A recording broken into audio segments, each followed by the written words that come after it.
दोस्तों, हनुमान जी की शक्ति के किस्से तो आपने बहुत सुने होंगे, जैसे कि शनिदेव को हराना, भीम के अहंकार को चूर चूर करना, अर्जुन की रक्षा करना आदि। इन सबको सुनकर आपको ऐसा ही लगता होगा कि शायद ही ऐसा कोई बलशाली होगा जो महावीर हनुमान को हरा पाए। पर क्या आप यकीन करेंगे कि एक बलशाली थे जिन्होंने हनुमान जी को हराने का चमत्कार किया था। आइए जानते हैं इस वीडियो में इन्हीं बलशाली योद्धा के बारे में। दोस्तों, श्री राम के द्वारा बनाए गए राम सेतु के बारे में तो आप जानते ही होंगे, जो कि उन्होंने सीता माता को लंका से वापस लाने के लिए बनवाया था।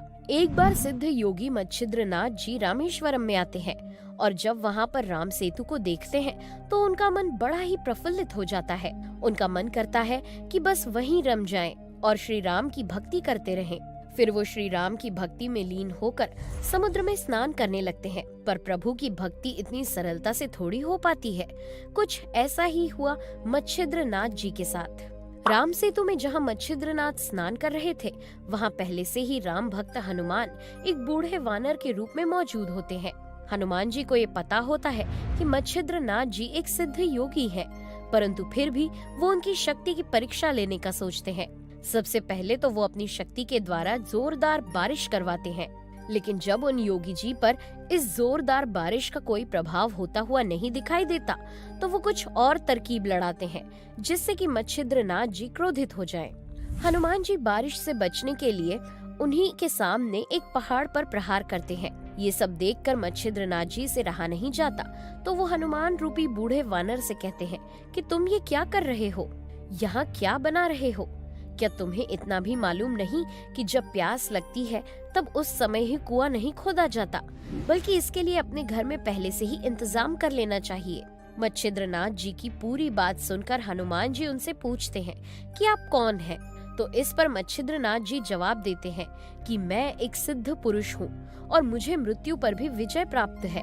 तो हनुमान जी अपने वृद्ध रूप में उनसे कहते हैं कि इस संसार में हनुमान से श्रेष्ठ और बलवान योद्धा तो कोई नहीं है, और जब मैं उनकी सेवा किया करता था तो उन्होंने प्रसन्न होकर अपनी शक्ति का कुछ हिस्सा मुझे दे दिया था। अगर आपके अंदर इतनी ही ज्यादा शक्ति है तो फिर आप मुझे युद्ध में पराजित कीजिए, और अगर आप ऐसा नहीं कर पाते हैं तो फिर स्वयं को योगी कहना छोड़ दीजिए। इस तरह हनुमान जी और मच्छिद्रनाथ दोनों के बीच चुनौती स्वीकार हो जाती है और अब दोनों के बीच युद्ध शुरू होता है, जिसकी शुरुआत में ही हनुमान जी आकाश में उड़ने लगते हैं और उन योगी पुरुष के ऊपर पहाड़ों से वार करने लगते हैं।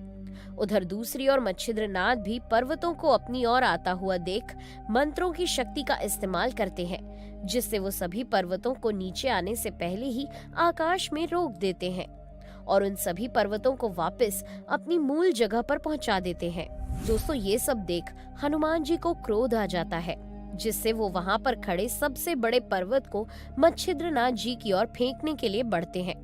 हनुमान जी को पर्वत के साथ आता देख वो भी अपने बचाव करने की कोशिश करते हैं। इसके लिए वो वाताकर्षण मंत्र का प्रयोग करते हुए हाथ में जल लेकर हनुमान जी की ओर फेंक देते हैं।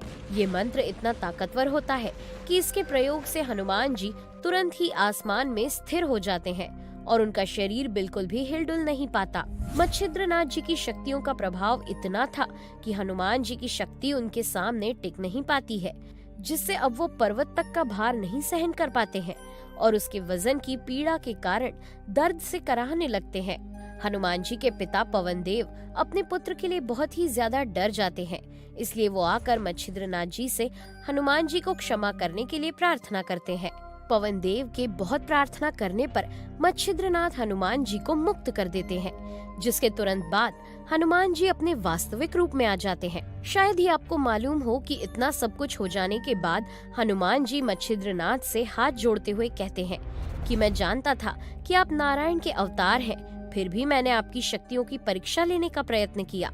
इस अपराध के लिए मुझे क्षमा कर दीजिए। जिसके बाद ये सब सुनकर वो उन्हें क्षमा कर देते हैं। इस प्रकार मच्छिद्रनाथ और हनुमान जी के बीच चलने वाला युद्ध समाप्त हो जाता है।